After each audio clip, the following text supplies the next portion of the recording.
So here we are in the beautiful Margaret River. We've had 3 days of judging, just finished our last session. Freddy, do you feel that your expectations of Margaret River were met during these last 3 days of tasting? Yeah, absolutely. You know, we've all done quite a lot of judging for the IWSC, and coming into this, I had a feeling that it was probably going to be the highest hit rate of any judging that I've done, and I wasn't disappointed. Been lucky enough to work with Margaret River for a few years, and I know that the quality of the wines is very, very good. So I would have been extremely surprised if that wasn't reflected in the wines that we tasted. So the amount of medals that we got, I think, is reflective of how fantastic the wines were, to be honest. Great. Melania, how about you? Yeah, I do agree. I mean, I've been working with Margaret River for a bit as well, but if you consider that Margaret River has got just 50, 60 years of history, while Burgundy has got thousands years of history, the quality of Margaret River actually exceeded my expectations. Okay, that's great. Beth, what were your thoughts? Yeah, I agree with these guys. I think I knew the bar would be high based on what we already see in the UK from Margaret River. So yeah, I think expectations met, and I was expecting lots of medals, and we got them. We did, didn't we? Yeah, and I've got to say I echo all of your thoughts. I think that, yeah, I came in with high expectations. It's a region that I've loved and enjoyed for a long time, and yeah, it was met and probably then some. Yeah. Beth, obviously the two main varietals we have here in Margaret River are Cabernet Sauvignon and Chardonnay. How do you feel they fared? Did they live up to the expectations that you hoped for in the judging process? Yeah, there was some great wines, both of those, and you can see why they're the flagship varieties. You can see there's a bit of diversity in the style, certainly with the Chardonnays especially, but there's also a sort of real typicity that I really got my head around in the day's judging. Were you surprised by, you mentioned their sort of stylistic diversity, were you surprised by what you saw, or were you expecting that? I guess I was expecting it to an extent, because there's a need for sort of more, I guess, commercial wines with kind of broad appeal. And then I was hoping, and we did see some some proper fine wine with just incredible complexity, and still that kind of stylistic scene kind of running through them. Yeah, Melania, what were your thoughts? No, I totally agree with Beth also in regards to the difference like in tasting profile and perhaps like the style. But what I find striking was the consistency of quality that we find throughout all the Chardonnays and all the Cab Sauv. I think we struggle actually to give bronzes. They were actually always the scores were always quite high for these two great varieties, and is what we said before is what we expected. But one thing that was quite nice to see through those two great varieties as well was how well they reflect the vintages. So we'd get a bracket of 2022 Chardonnays, let's say, and you could see a consistent theme through those stylistically. And then when we moved on to say 2021s, you could really get a sense of that vintage as well. Yeah. And so it's no wonder that those two great varieties have fared so well here over the years. Because they really managed to kind of capture the style that the region offers, but also tell the story of the vintages really, really consistently and clearly as well, which is obviously great. Yeah. I think you touched on a really good point there as well with regards to vintage, because this is one of the most blessed areas, certainly in Australia, where they haven't really had a bad vintage since 2006. Yet within those, what as you have been, they haven't had a bad vintage, but they've had. Each vintage has its own distinct character, so therefore it's not homogenous in any way. It's just that there's so many different vintages, yet all of them have been good in their own kind of in their own particular way. It's actually quite a unique thing that Margaret River can offer there as well. Having that ability to have such consistent vintages. The differences between one vintage to the next are quite nuanced. Yeah. But you do really get a sense of them through the wines, and it's just great to see. Across so many different producers, they were doing such a great job of capturing those vintages, capturing those stories within Chardonnay and Cabernet in particular. I don't think all the sort of really high scores were awarded to certain vintages as well. There was you can see the great wines in every vintage, and stylistically as well. We were awarding wines that were made in that more kind of plush, approachable style, and then in the same flight something that was much more elegant and nuanced, still high scoring. Yeah, totally agree. So we've just touched on Chardonnay and Cabernet Sauvignon being the two key varietals here, as we know. Within those two, starting with Chardonnay, actually, well, both. What were the stylistic tendencies that you've seen, or things you enjoyed, or thoughts on that, Melania? What did you think? Well, they're both two great varieties, and I do think they're really unique and difficult to compare to any other region like in the world. I think the Chardonnay, they always strike this perfect balance between the reductive touch, but also like a really skillful use of the oak, but without never losing like this fruit power which is given by the Judging clone, which of course is dominating the region. So this perfect, again, equilibrium between all the elements. While when in regards to Cabernet, of course, despite the vintage variation that we talked about before, I always find them a bit fleshy, like really full rounded fruit. However, they never lost that freshness, especially like the finish. Yep. They were always quite soft, mellow. The tannin is really well integrated. Yeah, it was just a great quality. I totally agree with everything you say there. And one thing that's of course interesting about the region is that there aren't so many other places in the world where Cabernet Sauvignon and Chardonnay grow so well together in the same area. But one thing that I think stylistically ties them together, when they're done really, really well in this region, is a certain luxuriousness to the wines. Voluptuousness, but without ever being distasteful. You know, they're not too over the top, they're not too showy, but they are the sort of wines that feel like a treat. You know, you just open a bottle of a great Margaret River Chardonnay or Cabernet and feels like the sort of wine that's just cuddly. So inviting and cuddly, exactly. And we use the word pillowy a few times today. It's just that sort of really nice feeling. Yep. And they do that without ever being sort of too soft or too over the top or too flashy. You know? And I think it's really nice to see the balance being struck, and that's something for me which you see in both varieties. Yeah, I reckon balance is the key, because they get great fruit ripeness here, but it's always within this kind of great structure with that nice freshness, like you said, and that, you know, it keeps it away from anything ever becoming kind of overblown or jammy. It's always sort of kept within this great frame. That acidity is just so special, isn't it? Acidity. I agree totally. You touched on the Judging clone, and you hear that a lot here, and rightly so. They should be sort of proud of it and talk about it, because it does give you unique character. And for me, I think what we've talked about, that for me, my opinion of, if I'm thinking about Margaret River Cabernet, is that pillowy, plush, pastely fruit, which is really inviting and ripe, yet never ripe without losing that focused acidity and the graphite-y character that comes from, that you hope to find. Pyrazine character is often there, but really, really well. It's part of Cabernet's DNA, and it's there, but it's not dominating. And I think I love that style of Cabernet, and with Chardonnay, the use of this, what we call reductive or heavy solids in the ferments. We heard a lot about that from winemakers, and I think that's added a complexity. But it can be overriding. Yet here, in certain other areas, here it does happen occasionally, but they seem to have managed it very well. And there is a lovely, luxurious fruit core with that Judging clone as well. What's actually quite interesting, I think, is, you know, you talk about the hen and chicken with Judging, and actually hen and chicken is almost a metaphor that you could use to describe the style of the wines themselves, actually, both red and white, because on one hand you've got the slightly more bold, opulent flavours, then in the same glass you'll have something which is slightly finer and something which is slightly more sort of focused and detailed. So you've got kind of both elements in both the reds and whites. So Chardonnay and Cabernet are king and queen here in Margaret River. Who are the princes?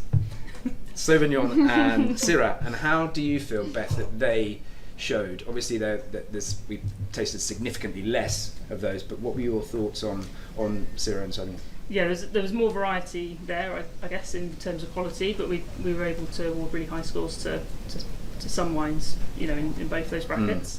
I think they're very different to each other. I think with Shiraz, yes, it's there's European. I guess there's so many options in terms of how you approach it, and that's going to really vary kind of estate to estate, winemaker to winemaker.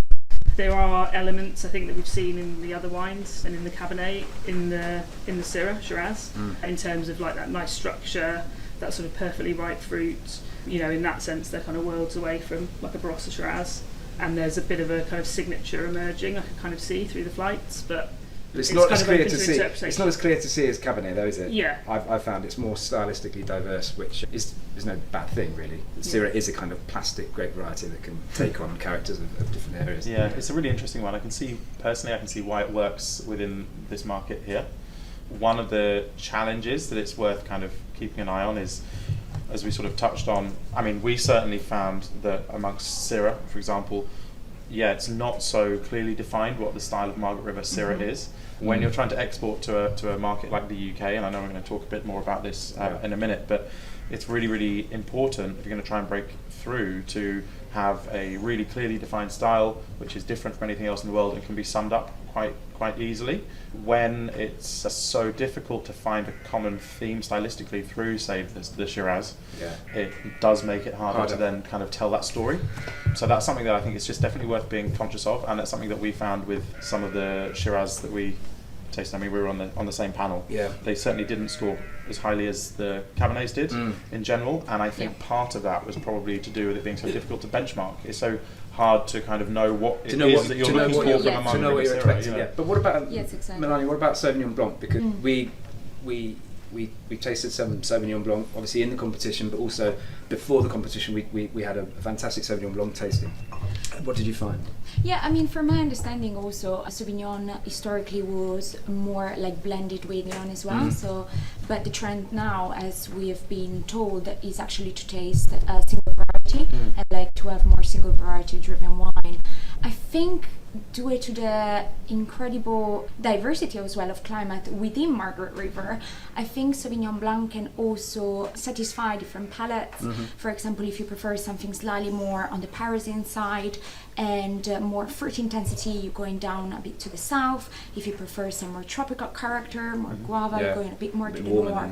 Exactly. So it does satisfy various palates. Yeah. However, I think they still have to find their own identity. I think you're right, and it kind of echoes what Freddy said with the Shiraz Syrah, and I agree with you. I think they're both capable of producing really great wines. Yet I do wonder, and I do love the acidity that you can find here. With do you remember the tasting that we did before the judging, where we found these wines that had this beautiful rounded natural acidity? Yes. You know, there was no hard edges on there. It sort of had a spherical, lovely sense of acidity. However, yeah, I can't say that I have a clear identity of what Sauvignon is from this area. So perhaps that's a challenge. I mean, you can argue both sides of the coin, that that's great that there's so much diversity, but equally, you know, to pinpoint it and market it is perhaps a little bit harder than Cabernet Chardonnay. Yeah, and locally I think there's we tasted lots of sort of more commercial perhaps examples, and I'm sure, you know, they work incredibly well.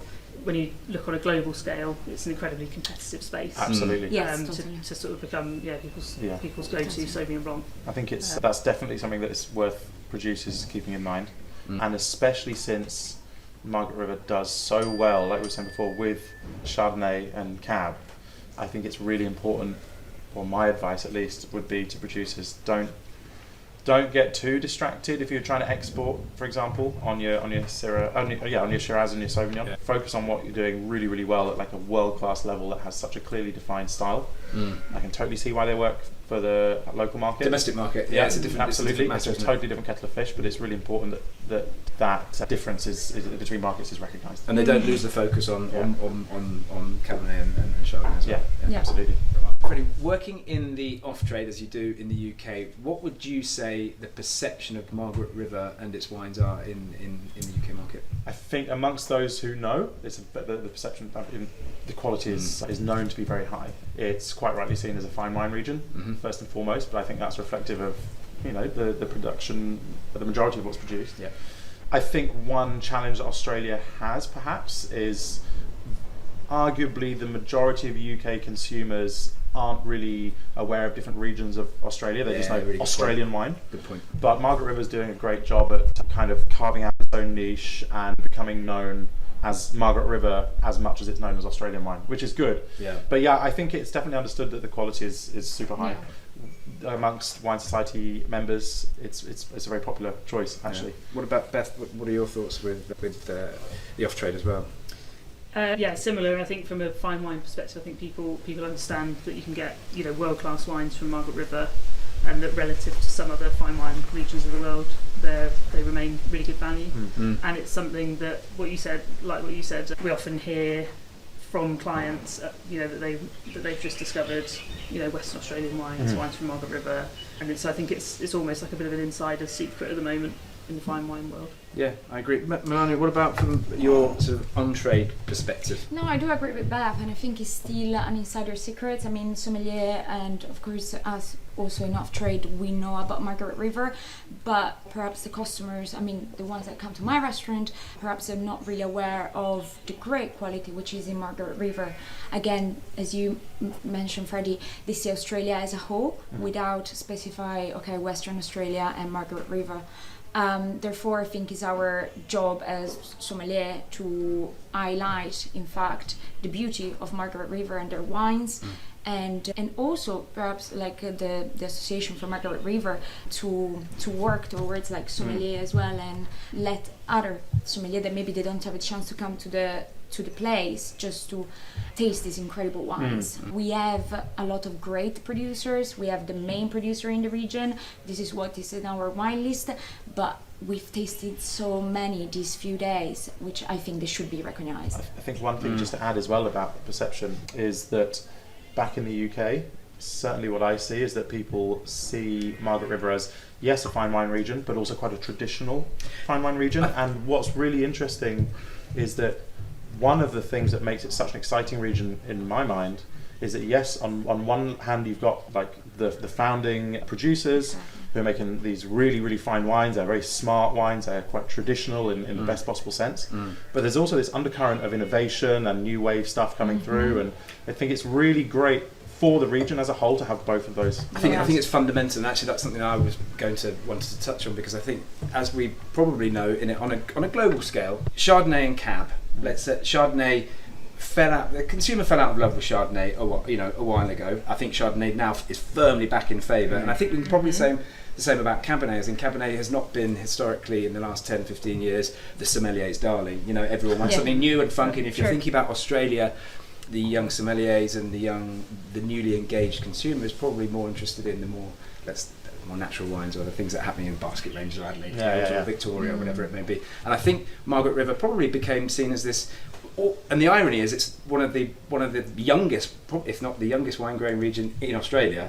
1967, something like that. So it's really new. Yet it quickly gained this sort of almost traditional kind of following of making Bordeaux style wines, and they've always sort of marketed themselves as having those the similarities to Bordeaux, and I think maybe going back 10-15 years it was possibly be seen as being not the edgiest, trendiest kind of thing, and we've seen, thank goodness, Chardonnay come roaring back into fashion recently. And I think Cabernet, I mean, I adore Cabernet. It's always been sort of my, it's the first grape I fell in love with Bordeaux, and that's not been that trendy, like, has it, for a few years. And for such a trendy guy as well. Well, exactly. Well, it's ironic, isn't it? And I think it's coming back in fashion now, but I think it's really, the point that you made, Freddy, is the tasting we did last night with the young guns and the rising stars. They're also making some really funky, approachable, but not so far left field. But they're adding layers to the armoury of Margaret River, which I think is really key. You can't.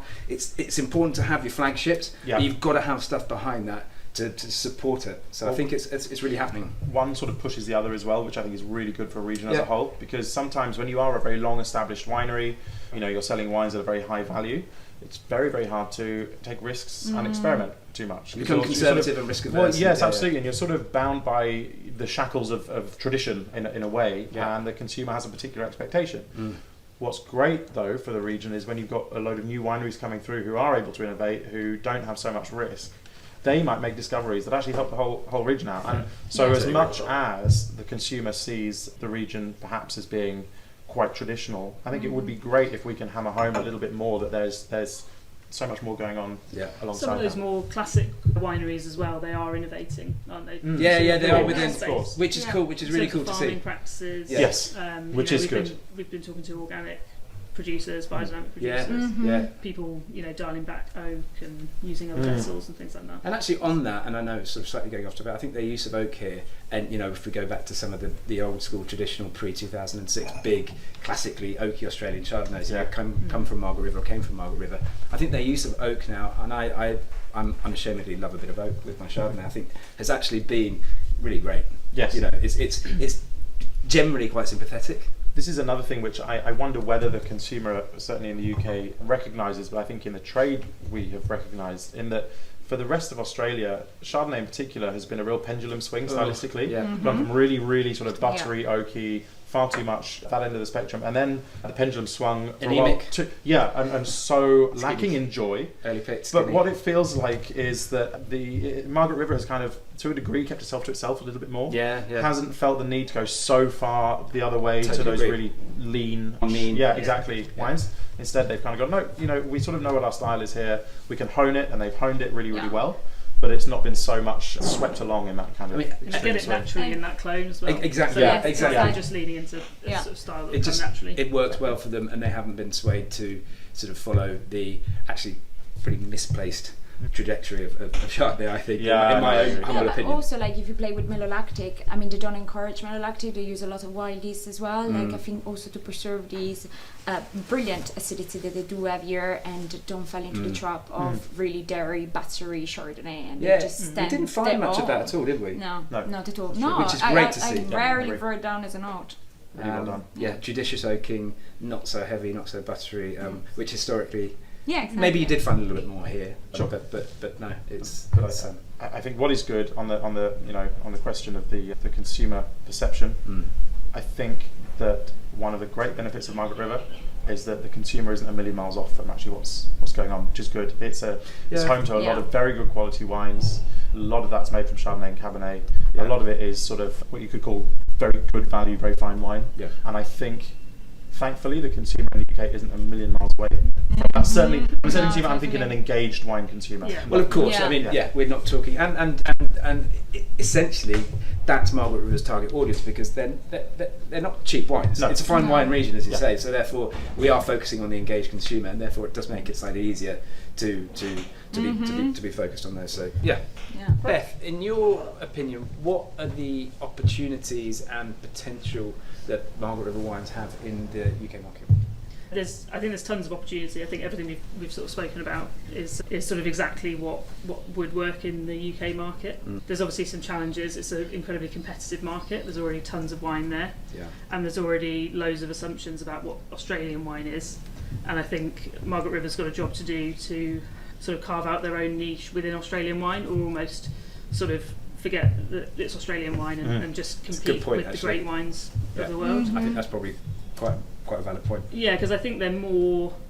Yeah, there's more in common with some proper fine wines globally than necessarily there is from best wines from the Barossa or whatever.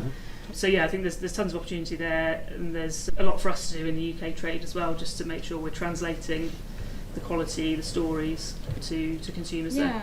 Totally. I mean, we're ambassador of the region, and now is our, after this trip especially, is our kind of duty, like to communicate how refined those wines are, especially when you're talking about Cabernet and Chardonnays, and to have a bit of work, especially like on my own trade, on the wine list, on try to source these incredible wines and to put them on the list and try to, in fact, to communicate and try to sell more and more and more and spread the word of Margaret River. I think one thing which is a real strength that Margaret River has and provides so much potential for growth in market share in the UK is the value. You know, even at the top end, we're talking about a real fine wine region here. We're talking about some of the, take for example the Lewin Art Series Chardonnay, like one of the most revered Chardonnays in the world, no doubt about it. But in the UK, it's still under £100 a bottle. And long may that continue, because for as long as that is the case, it has an offering of incredibly high quality wines with a great reputation within the trade at prices which are far more affordable than your equivalents from some other, naming no names, but key fine wine regions for Chardonnay in the world. Sorry, but we can say it. We can say it's Burgundy. We can, of course we can. Look, and I think that's a really, really, truly important point, because as we all know, the prices of Burgundy have gone. I mean, that's just it's astronomical. It's lunacy. Yeah. And as you say, the finest wines, and not even necessarily the finest wines, the really, really great wines that we find here, as well as the stratospherically good wines that we know can compete with Burgundy, are a snippet of the price, and that actually is where, interestingly enough, I think it's people like you, Melania, working in the on-trade, have a really good opportunity with that direct contact that you have with clearly engaged consumers that are in there and really push that. So I think the on-trade for me has a really important, possibly easier way of transmitting that message of the value proposition that they have in Margaret River, specifically with Chardonnay. And I also wanted to say that, for example, now for us it's become difficult to find Burgundy which are not incredibly young as well. I mean, you always have such young vintages, and like consumers are like, I don't want to drink like something that just came out, you know, from the cellar. And they actually, as we said, the price is quite high still. So Margaret River can give you that exact balance between a great wine, ready to drink, already when it's youthful. It also has these layers of complexity, especially when it comes to Chardonnay, at a very good price point. Well, yeah, and I would argue actually with also looking at Cabernet, and I think that's something that we've seen throughout the week, is that, you know, if you compare it to Bordeaux now, because I mean they always compare themselves to Bordeaux anyway in many ways, or historically did, and I think that, you know, if you're buying young vintage Bordeaux, let's face it, it ain't much fun to be drinking. It's tough. No. And the wines you find here, that beautiful ripe pastely fruit, yes, sure, they're wines that can age, but they also drink very well when they're young. And I think, especially even on the on-trade as well, you know, you've got a great access to younger wines, therefore they're cheaper, easier, quicker to get to market, and that's a real plus point, I think, for the region as well. So that ability to drink young as well. That is something which carries through even to the top wines of the region. I mean, the other day we were lucky enough to taste the 2019 Tom Colour tea from Bass, and it was drinking beautifully, but it will equally go on for years, decades. Yeah, exactly. And the equivalent from Bordeaux just doesn't work. It doesn't work. It's also really nice with the with the Chardonnays that we've tasted as well. You know, we've tasted a lot of 2022 vintage Chardonnays. The quality has been superb. There's been so many gold medals, but they're young wines. You know, they're young wines. They have. And they will drink beautifully now, but they'll keep so well, and there's so much potential there. And it's so hard for people to get into buying, you know, Burgundy from ground zero now, let's say, and even you know, Cru Classé Bordeaux as well. It's not cheap, but if you're at a point where you're looking to invest in the future and put some wines away, this is a really good region to do that with, because you can spend, say, £40 a bottle or something and have something which will genuinely last 20 years. Yeah, and that applies to both the reds and the whites. These are the huge positives and advantages and sort of jokers in the pack, I don't know, whatever the saying is, but they're like things that they have in their advantage here to really push. And I say specifically in the on-trade, but in the off-trade as well, but certainly for me, the on-trade, there's a massive opportunity. Sure. Freddie, end of 3 days judging, we've had some brilliant wines. Is there any kind of constructive criticism, feedback that you'd like to give producers following these 3 days? Do you know what's a really unique position to be in is, and I'm not going to say no, it's all perfect, but quite often, quite often, you know, you get asked that question about a region, and you've got a few things that are sort of burning in your mind that you really want to say, you need to stop doing this, or please, like, do this a bit differently. Let's oak more of this. Exactly. But I think what's really nice about this region is that, generally speaking, producers are really on the right path, and the wines are very, very good quality. So I think for as long as people do continue to avoid over-oaking things and maintaining that fresh acidity, then great. It's sort of something which applies anywhere in the world, but the great wine is made in the vineyards here and not manipulated too much. I'd say some of the less good wines that we've had over this last 3 days of judging have been ones where you kind of get a sense that something's been a bit forced in the winery, and maybe it wasn't quite picked at the right time, maybe something didn't quite go to plan in the vineyard, and they're then trying to sort of make up for it. Because the best wines have such a natural kind of effortlessness to them in the glass, which is fantastic. So that's something that I think really should be focused on. And the one other thing that I wanted to say as constructive criticism is, don't get too caught up again with the Shiraz and the Sauvignon Blanc. It's great, I totally see why it's done here, but keep in mind where you're trying to sell it. Personally, as a buyer in the UK, it's not something I'm looking for, unless it's under £10, which is not really this region. So think about the message, think about the USP basically, and just try and focus on that. So are you saying, essentially, sort of perhaps reading between the lines, you're sort of saying focus on export markets, should be focused on Chardonnay and Cab, and of course keep doing what you're doing for the domestic market. And of course if you can sell it, great. That's absolutely fine. But really they should be focusing export-wise possibly on the two grapes that we know are truly world class. Yeah, I'd agree with that. Especially not to dilute the message, kind of. Yeah. And from my perspective, I guess working in the fine wine sector. I think that's definitely true. That's where there'll be the most traction. I think from the judging that we've just done, there's little you could give in constructive criticism, I think, because the wines were generally very good. And we there were very few that didn't get a medal at all. And we were pretty unforgiving because, we've learned that it's an incredibly great place to grow grapes. You can get your fruit right. And if you pick it at the right time and don't manipulate too much, then you can make a really, really good wine. So I think that's... Keep going with what you're doing. Yeah, exactly. Let the vintage keep shining, because it's something that we said before. We never find wine with too much makeup, so to keep it like this, as you mentioned before, Freddy. And I guess maybe try to find a language where it's easy for consumers to understand, okay, what am I tasting? Is the, let's say, on the Syrah perspective, is that Syrah, is that Shiraz? Maybe to find an easy way to identify what actually is in that bottle and what the producer can expect from it. The consumer. I kind of feel the same. It's very difficult, and it does almost sound like a cop-out, because you go to some regions and say, you come out going, please use less oak, please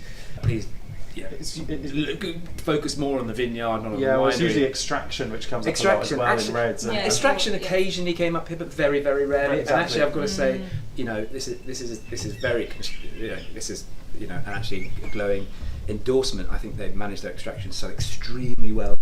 And that is just one. They always have, actually. There's a very sort of sensitive approach to tannin management, which I think they're very good. I think the focus as well that we've seen on the vineyard as well, seeing producers and the organic, the biodynamics, the actual, they are blessed with a great climate here, and they are focusing on their energies a lot on the health of the vineyard, which obviously is the only way you can make great wine, is to have great grapes, and then seeing that the winery is an extension of the vineyard rather than being where the wine's made. So again, I feel a little bit like you. I feel a bit. I'm racking my brains, kind of saying there must have been something that came up, but what a compliment. Yeah, really, as we said before when we were talking about what our expectations were coming into this judging, mine were high, and actually, mine was certainly met. Yeah, absolutely. I mean, I don't think we've ever given. I personally have never given so many silvers and golds over 3 days of judging, and so it's actually more a message of keep doing what you're doing, keep going in that same direction, and one thing which is great, exactly that. Don't lose focus. It feels to me like this is a really genuine region where people are genuinely trying to make the best wines that the climate and the place here can offer. And they're not getting too caught up in, well, what do we think the consumer wants to drink? No. Because actually, as a result of making great wines that are true to the place, the consumer wants to drink them. Totally agree. Beth, we've tasted quite a lot of wines, obviously, over the last few days, and quite a few of those wines are available in the UK market, but there's quite a few that aren't available in the UK market. What would be your advice or thoughts for any producer that was looking to break into the UK export markets? But I mean, our expertise is in the UK market, so focusing on the UK market. Yeah. Well, I mean, the UK market's obviously very, very busy. There's lots of Australian wine sold there at every price point. I suppose what I know in the sort of fine wine space, I think the best thing Margaret River producers could do is make sure that they're really differentiating their wines from the rest of the sort of Australian wine that's available, and really measure against the sort of the great wines of the world, so you have the best chance to attract the fine wine drinkers, fine wine collectors, and be on the par with those other great wines of the world. So seeking autonomy from the rest of Australia, controversial. Maybe. I know exactly. I think you're not. We're always talking about. We were talking earlier about Burgundy, and there's still incredible demand for Burgundy, even if the supply sort of won't allow all those customers to be sort of satisfied with what they get. Yeah. So actually getting their attention away, it does take a lot of effort. You really need to. The wine actually needs to be in front of them in a glass. That's really true. Really understand.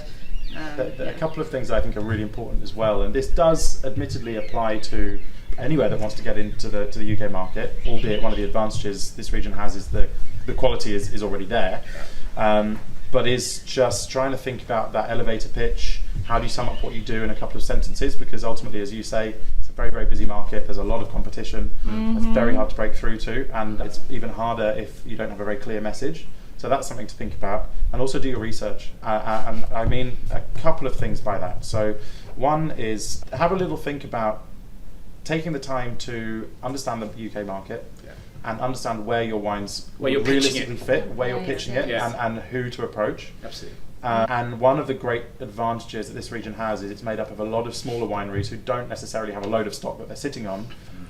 But many of them might appreciate the value of getting into the UK market because, let's face it, yes, it's competitive, but it's also one of the most prestigious wine markets in the world, if not historically the most prestigious wine market in the world. Totally.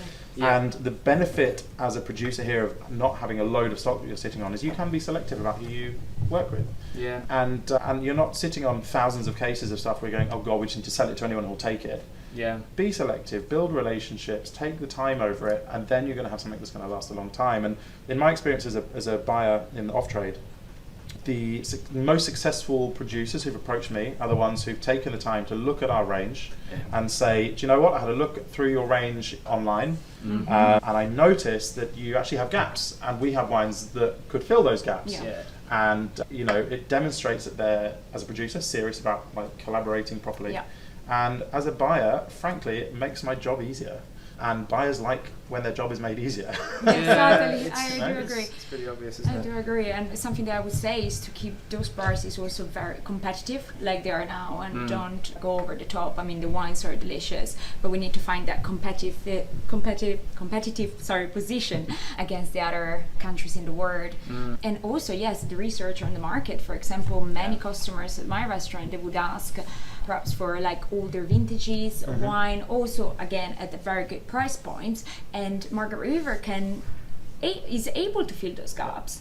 So also research. And I think the other things that we said as well earlier on, that this is a fine wine region. Actually, and I really like your point, Beth, of focusing on what they're doing well, and they are distinctly different to the rest of Australia. And not that they should separate themselves from being Australia. I think it's really important to focus on Margaret River being Margaret River, and the message of Margaret River rather than the message of Australia, Margaret River, Australia. So I think that's important. But I think that they're pitching to engaged consumers because of the price, and actually I think that makes their job almost easier in a way, because you're not fighting for supermarket space. You're plus £10-12 at base entry level, really. So focus on, it's almost an easier job, but it is a competitive market. It is saturated. It's not easy. Have those kind of rich stories as well. I think that's something stories, that translates as much as getting the wines sort of into the market for people to taste, and all the sort of commercial elements of it. If you want to really grab people's attention and have them buying again and again, you've got to really sell that. And there's some great stories here, some great family, family history estates, lots of small estates. It's kind of all there. It's just to be translated. And also, to keep sending those wines in competition, for example, is because it's where actually a lot of the UK market buyers are based in competition, judging those wines. And if the producer keeps sending those wines there is also a broader audience that wine buyers will be aware of this incredible quality of whatever grapes is planted in Margaret River. Good point, very good point. And obviously that's why we're here and what we've been doing, and I think that we've seen that the strike rate that Margaret River have had has been pretty high. It's been one of the highest I've seen. So therefore keep going, keep doing that, and then it's sort of up to us as well in many ways to be portraying that message to customers as well. Finally, to sum up, Freddy, what for you sets Margaret River apart? It's a really good question. I think what sets Margaret River apart is a combination of incredibly high quality and a reflection of the region while still being unashamedly Australian. Melania, what about you? What sets Margaret River apart? What sets Margaret River apart is this sense of unity among all the producers, and also the collaboration that they have. And plus, I think the climate in Margaret River is just a unique climate, and you can do so much. It's incredible. Beth? I think those unique sort of geographical conditions, they come together to make sort of New World fruit style, that nice sort of plump fruit, but with a sort of structure that is kind of very in keeping with the kind of all the wines that we love from Europe. What do you think, Ali? Very much the same as Beth, actually. I think that what you've got here is the unique climate which enables them to have a string of fantastic vintages, and yet with this beautiful, ripe, plump fruit character, but always with this acidity and ability to age that, for me, does set them apart from the rest of Australia, that compete with the great fine wine regions of the world that we all love and want to drink. Absolutely.